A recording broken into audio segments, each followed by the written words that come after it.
As far as the government is concerned, we have completely detached ourselves. Solgen umatras bilang abogado doon sa sinampa nila ni Kitty Duterte at nila ni Mayor Bassey Duterte na habeas corpus. Umatras po dahil wala na po daw jurisdiction ang ICC sa Pilipinas. Pakinggan po natin.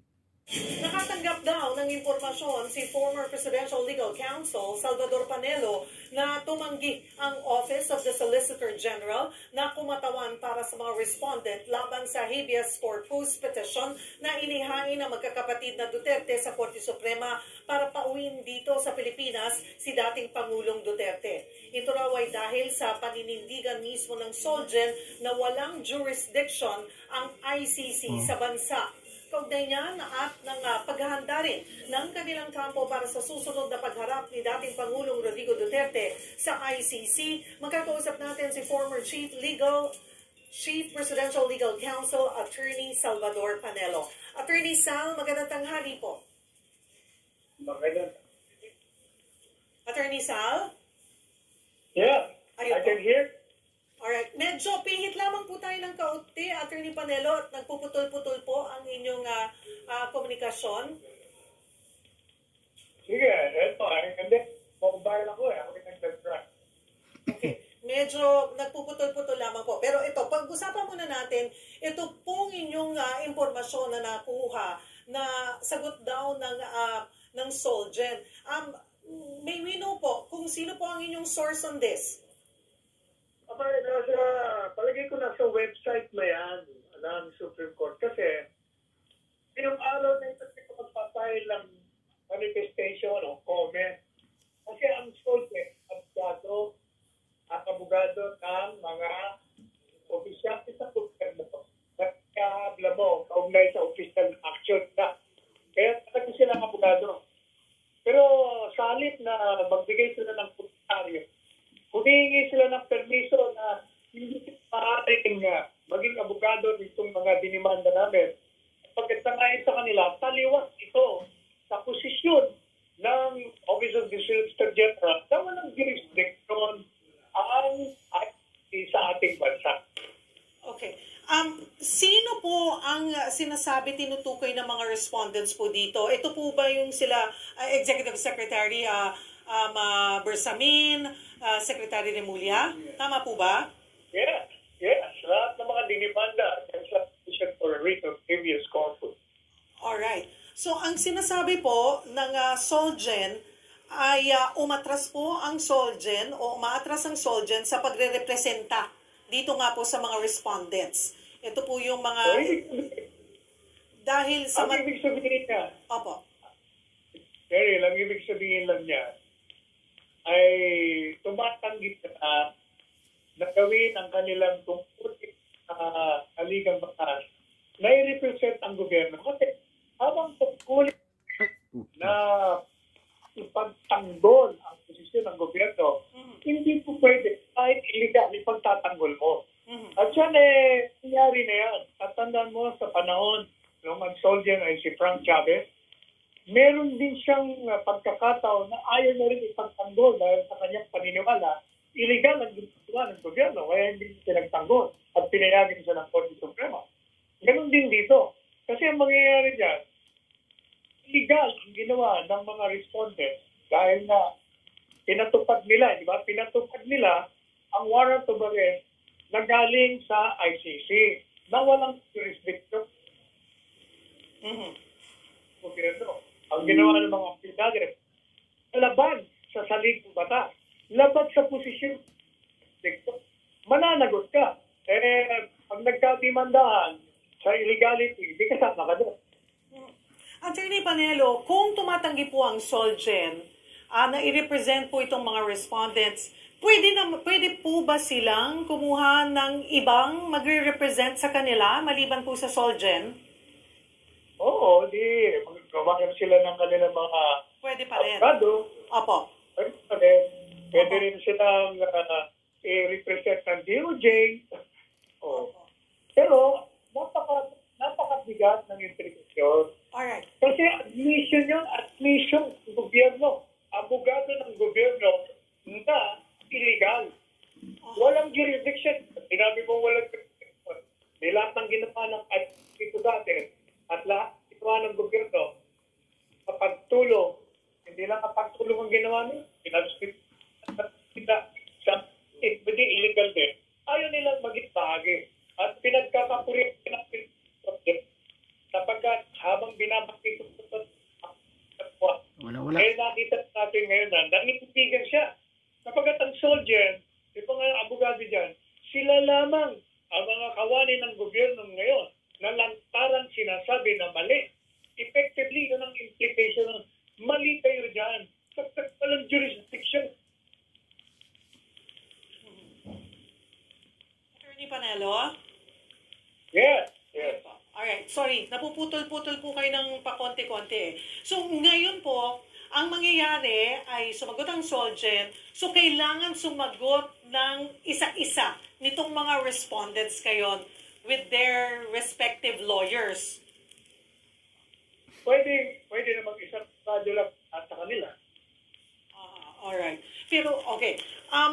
May bigat, sabi nyo nga po, mabigat. Pero ano yung magiging implikasyon at bigat nitong inirelease na statement po ng Solgen dito sa legalidad ngayon ng pagkakadakip ng International Criminal Court kay dating Pangulong Duterte? Pwede ang implikasyon nun yan. Yung mga sinabi namin dyan sa aming petisyon ay sinasang-ayunan ng abogado ng gobyerno na ang mandato ay ipagtanggol ang mga akto ng gobyerno. Sa kanilang pananaw ngayon, mali ang gobyerno kapag walang jurisdiction itong ICC na nagtupad ng warrant of arrest. So, tingin nyo po ay magkakaroon ito sa pagdedesisyon po ng Korte Suprema ay this is something that they would consider? Definitely. Kasi, siyempre, kung ikaw ang justice, lahat ng binigay sa iyo ng dokumento, pag-aaralan mo. Alright, so we're gonna wait for that, yung pong isyong yan. Puntahan ko muna po, Attorney Panelo. May update ho ba kayo kung ano na po ang susunod na hakbang ng kampo ng dating Pangulo para po sa next trial sa Setyembre? Meron ako kinuha ang pamilya, si Abogado Nicholas Kaufman, na isang veterano practice yan sa loob ng ITC. And ako ang magpaplano kung paano depensa ang gagawin kay Pangulong Rodrigo Duterte. Parte po ng ICC rules na dapat ibigay ng ICC prosecutors yung lahat ng hawak nilang ebidensya sa kampo po ni dating Pangulo para mapaghandaan ang trial. Gaano po ito ka-importante, Attorney Panelo? Siyempre, importante wala sa mga dokumento sapagkat pero unang-una, ang dapat kasi dyan, sila magpruba ng kaso nila. Ang burden of proof palagi, pag hindi nila mapatunayan, kahit hindi ka magpapanagitin, hindi absurd. Saka meanwhile, ang tingin ko dyan, tinitingnan ko kasi yung kanilang statute, maaaring maging batayan ni Presidente Duterte yung mga paglabag na ginawa ng ICC. Kasi sa kanilang batas, sinasabi doon na pag meron ka man na dito de arresto, kailangan ipadaan mo sa judicial authority ng bansa. Ang bansang yan, ating Pilipinas, hindi naman nila pinadaan ng warrant of arrest. Pinadaan nila sa pulis, sa Interpol. Interpol naman, nag-iusap, pinagbigyan naman. Nag-iusap na nga, pinagbigyan, kahit na illegal. So kaya, malabo talaga. Susubukan ba? Nakausap niyo na po ba si dating Pangulo? Nagkaroon na po ba kayo ng pagkakataon na makausap niyo sa telepono? Naku bawal naman yung telepono. Paano nga po? Kailangan personal nga pumunta ro. At saka meron pang mga partner. Request ka pa, papa-attract ka pa, mga abogado ka. Hindi pa. Pero kung pag-uusapan namin, kung anong gagawin, ever since pinag-usapan na namin yan. Alright. Kaya nga, hindi ko na inaresto siya. Inarap niya.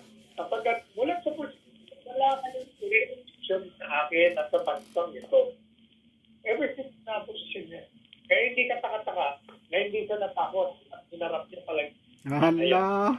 Susubukan ho bang, would you know, or baka po nakausap nyo na rin si former ES Medeldea, na kung susubukan bang mag-file ng motion ng dating Pangulo for temporary release? Dahil na sinabi ko kanina, ang magiging batayan nga nila, illegal yung ginawa. Kaya under their own rules, pwedeng ground yun ng interim release. If there is a violation of the rights of the accused in the enforcement of a warrant of arrest, then it can be an effective ground for Duterte's infinite pansamantalang, parang bail, parang piyansa. Base po dun sa pinadalang ICC diffusion request, nakasaad na nakonsulta po ang gobyerno ng ICC bago i-release yung warrant. Tingin nyo ho ba may nilabag ang administrasyon dito, lalo taliwas ito sa sinasabi po nila before? Hindi from the very start, di ba, sinasabi na nga natin. Noon, ever since ako, kung nag-interview, marami na, lahat ng gagawin ng na kontra sa posisyon na walang jurisdiction, pag ikay mag-cooperate, tumulong ka, maibigay ka ng kahit ano, lalabag sa posisyon mo, illegal ang ginagawa mo, kasi taliwas siya sa mga payag mo. Kaya ba mapauwi po ng Korte Suprema yung dating Pangulo kung katigan po ng Korte ang petition para sa writ of habeas corpus, Attorney Panelo? Of course. Sapagkat, ang pinag-uusapan dito, Sherry, hindi yung sinasabi nila, wala nang jurisdiction. Sana katigan para makauwi si Pangulong Rodrigo Duterte. Nasa Netherlands na. Ang issue po, hindi jurisdiction ng ICC na. Pagdating doon sa issue ng pwede mo mong dalhin. Ang issue ay may jurisdiction sila dito sa gobyerno na gumawa ng illegal. Kaya may jurisdiction sila.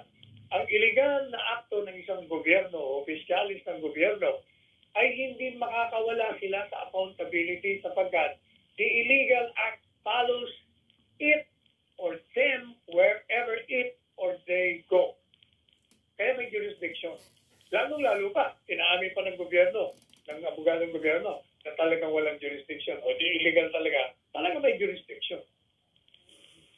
Attorney Panelo, ikaklaro ko rin kasi may mga kumakalat po ngayon sa social media na kayo raw ang nagsabi na hindi totoong may ICC warrant. Fake news. Ayan, kaya daw ho umuwi si dating Pangulong Duterte dito. Ano po ang sagot nyo dyan?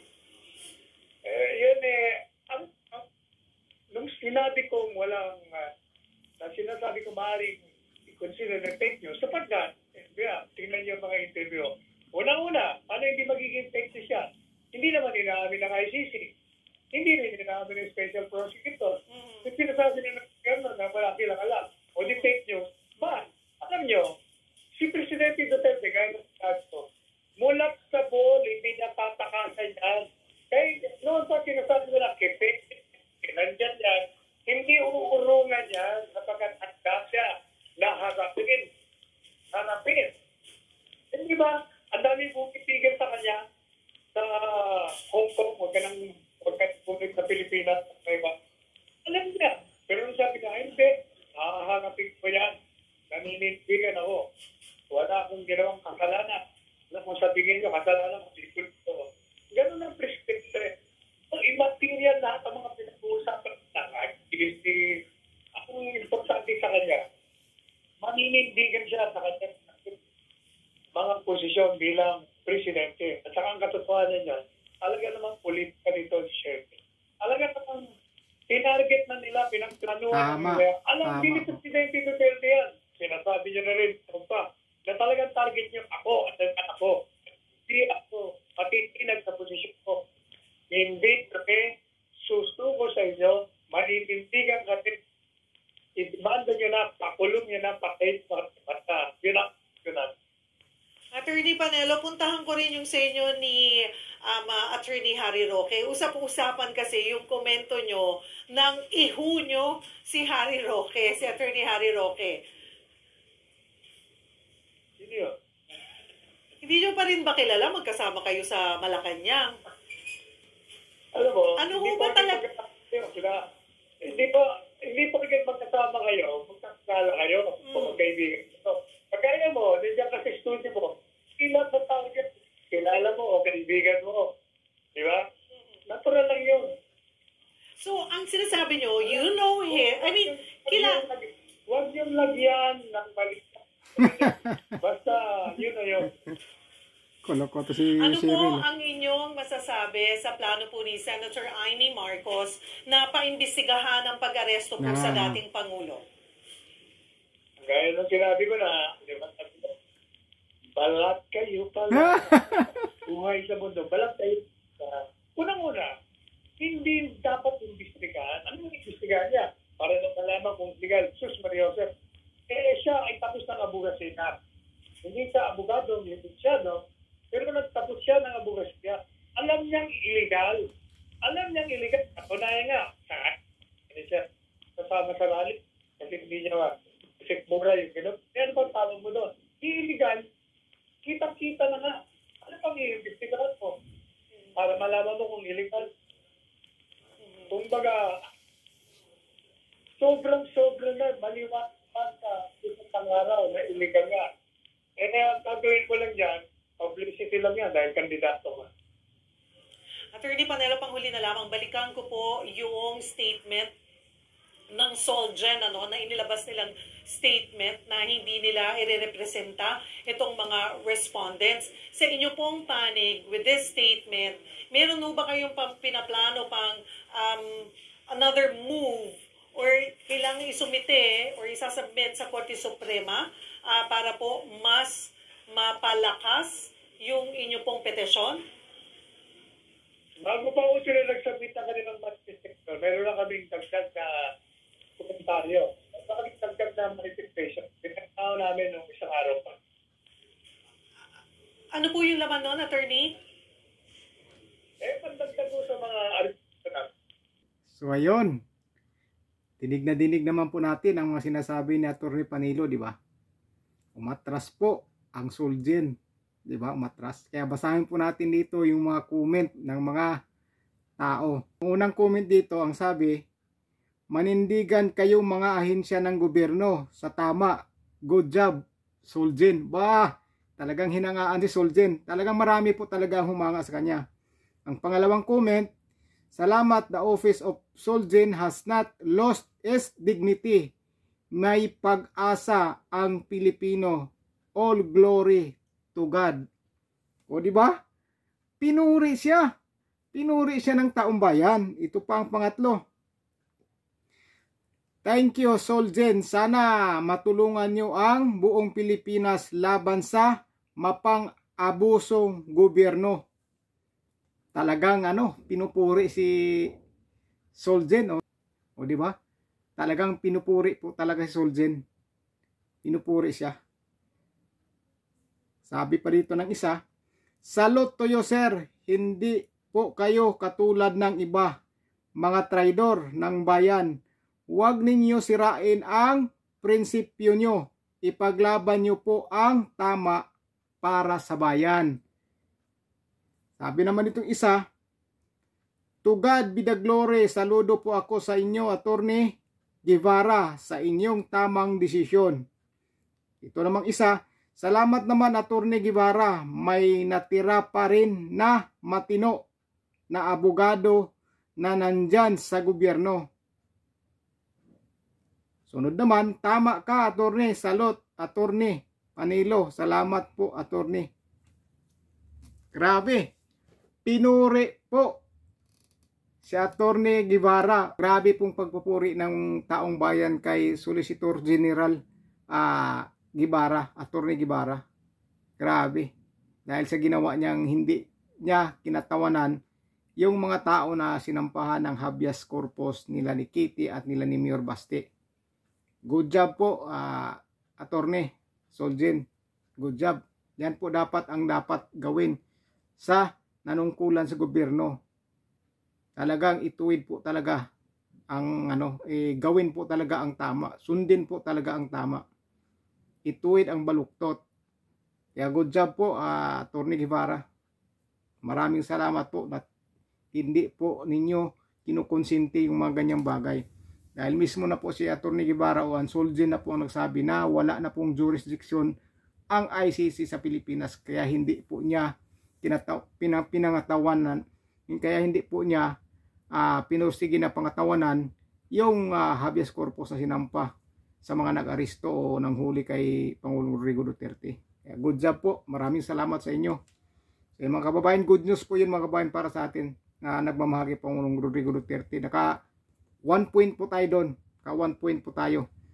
Saka may isa pa palang may nagba-viral na video ngayon na may isang pulis si Bongbong Marcos pang naglakas magkutos sa akin ng loob mali, hindi na ako susunod sa kanya. binanatan si PBBM o President Bongbong Marcos at saka si General Torre, binanatan po ng isang pulis. Talagang hindi po siya natatakot. Panoorin niyo po yung mga video, isunod po natin yan. Napapanood ko lang din po yan, pero iba-vlog din po natin. Grabe po, ang haba po ng sinasabi niya. Pinalagan po niya si President Bongbong Marcos at saka si General Torre. So yun lang mga kababayan, maraming salamat po sa suporta niyo. Ingat po kayo.